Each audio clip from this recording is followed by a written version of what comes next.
हम पढ़ेंगे prime number. Prime number का मतलब होता है अभाज्य संख्याएं। अभाज्य संख्याएं,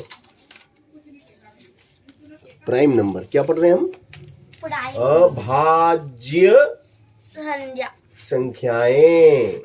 अभाज्य संख्याएं अंग्रेजी में कहते हैं प्राइम नंबर। अभाज्य संख्याएं मतलब प्राइम नंबर। हाँ। है ना? वे संख्याएं जिनके केवल 2 ही गुणनखंड होते हैं। वे संख्याएं कौन सी संख्याएं? वे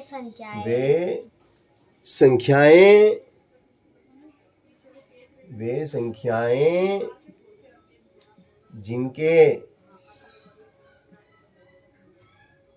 केवल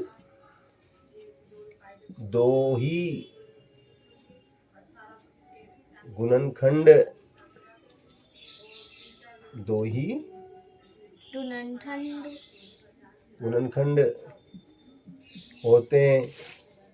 हैं।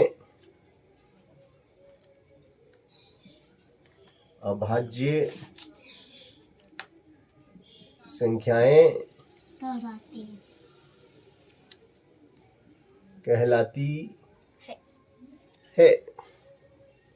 वे संख्याएं जिनके 2 ही गुणनखंड होते हैं, केवल 2 ही गुणनखंड होते हैं, अभाज्य संख्याएं कहलाती हैं।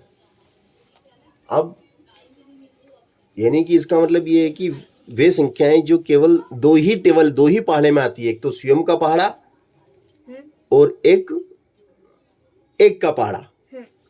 अब जैसे कि 7 है। हाँ। 7 एक अभाज्य संख्या है। 7 एक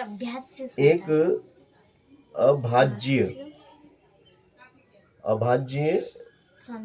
संख्या है, क्योंकि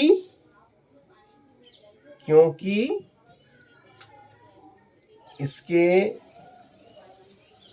2 गुणनखंड हैं। हाँ। 1 और 7। देखो 1 के टेबल में भी 7 आती है ना? 1 के टेबल में भी 7 आता है। हाँ। 1 सते 7 और 7 के टेबल में भी 7 आता है। 7 एकम 7, 2 गुणनखंड हुए, इसलिए 7 एक अभाज्य संख्या है। 2 भी एक अभाज्य संख्या है, क्योंकि 2 1 के टेबल में भी आता है। हाँ। और 2 के टेबल में भी आता है। तो 2 3 5 7 के बाद में 11 13 17 19 23 29, ये ऐसी संख्याएं हैं। 31, है ना? ये सभी प्राइम नंबर हैं। इसमें एक नहीं है, एक अभाज्य संख्या नहीं है। एक को अभाज्य नहीं माना जाता है। एक को अभाज्य संख्या नहीं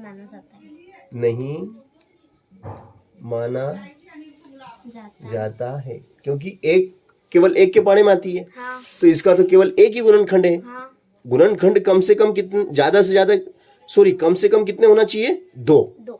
कम से कम 2, न तो 2 से कम हो न 2 से ज्यादा हो। 2 से कम भी नहीं होना, 2 गुणनखंड होना कंपलसरी है। एक तो 1 और एक वो स्वयं। तो ऐसी संख्याएं आपकी अभाज्य संख्याएं कहलाती हैं, है ना?